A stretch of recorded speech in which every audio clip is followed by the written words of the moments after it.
জীবনে কখনো হতাশ হবেন না। জীবনে যাই হয়ে যাক না কেন কখনো হতাশ হবেন না। মনে রাখবেন আল্লাহ আপনার রব, আল্লাহ আপনার সাথে আছেন ইনশাআল্লাহ।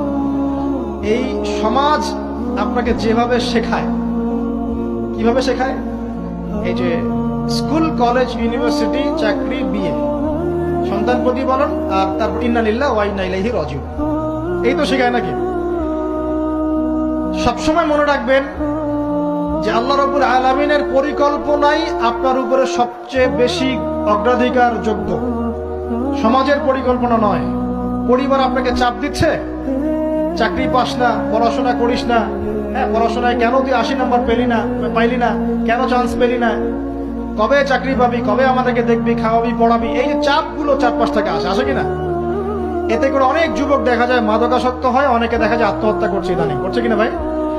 এই শব্দটা থেকে আমি এই পয়েন্টটা আজকে লিখেছিলাম যে ভুলেও আল্লাহর প্রতি বিশ্বাস এবং তাওয়াক্কুল হারাবেন না।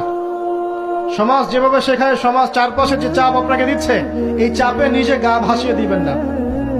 আপনি আল্লাহর কাছে দোয়া করবেন, আল্লাহর কাছে পথ চেয়ে নিবেন এবং আল্লাহর প্রতি তাওয়াক্কুল ভরসা করবেন। কখনো আত্মহত্যার পথ বেছে নিবেন।